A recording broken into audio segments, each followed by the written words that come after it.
বিএনপির স্থায়ী কমিটির সদস্য অবসরপ্রাপ্ত ব্রিগেডিয়ার জেনারেল আসম হান্নান শাহের অষ্টম মৃত্যুবার্ষিকীতে তার কবরে শ্রদ্ধা জানিয়েছেন বিএনপি মহাসচিব মির্জা ফখরুল ইসলাম আলমগীর।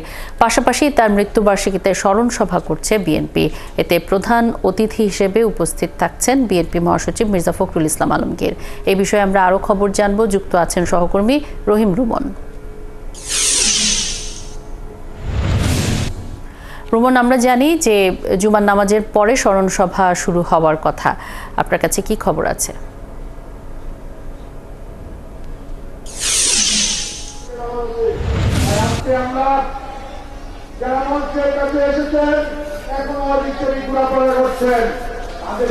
এটি আসলে আপনি জানেন যে ব্রিগেডিয়ার জেনারেল আসম হান্নান শাহ তিনি কিন্তু বিএনপির স্থায়ী কমিটির সাবেক একজন সদস্য এবং বিএনপির একজন অত্যন্ত প্রভাবশালী নেতা ছিলেন। তার যেই মৃত্যু, সেই মৃত্যু কিন্তু আজকে ৮ বছর পেরিয়ে গেছে। আজকে ৮তম যেই স্মরণ সভা, তাকে কেন্দ্র করে যেই স্মরণ সভাকে আয়োজন করা হয়েছে ব্রিগেডিয়ার জেনারেল অবসরপ্রাপ্ত হান্নান শাহ স্মৃতি সংসদের আয়োজনে, এই স্মরণ সভা ইতিমধ্যেই আমরা দেখছি বিশাল সমাবেশে পরিণত হয়েছে। গাজীপুর ৪ আসনের এই যে কাপাসিয়ার বিভিন্ন এলাকা থেকে খণ্ড খণ্ড মিছিল নিয়ে কিন্তু নেতাকর্মীরা এখনও আসছেন।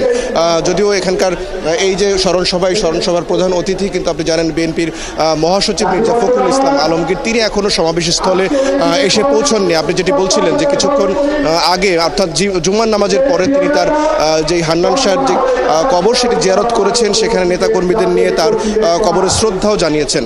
এই স্মরণ সভায় তাকে কেন্দ্র করে আমরা দেখছি যে গাজীপুর জেলা বিএনপির নেতৃবৃন্দের ভিতরে প্রচণ্ড রকমের যেই উজ্জীবিত যে ভাব রয়েছে সেটি আমরা লক্ষ্য করছি। দীর্ঘদিনের নিপীড়ন নির্যাতন সহ্য করেও এই যে এত পরিমাণ যে নেতাকর্মীরা বিএনপির এই এলাকায় ছিলেন, সেটি কিন্তু অনেক মানুষই কিন্তু ভুলতে বসেছিলেন। কারণ আপনি জানেন যে গেল 15 বছর বিএনপির যেই দলীয় কার্যক্রম সেটি কিন্তু প্রত্যেকটি জেলাতেই সংকুচিত হয়ে গেছিল, যেটি এখন কিন্তু আবারও যেই শেখ হাসিনা সরকারের পতনের পর প্রত্যেকটি জেলায় আমরা দেখছি যে নেতাকর্মীরা ব্যাপক আগ্রহ নিয়ে তারা কিন্তু বিভিন্ন ধরনের প্রোগ্রামে অংশগ্রহণ করছেন।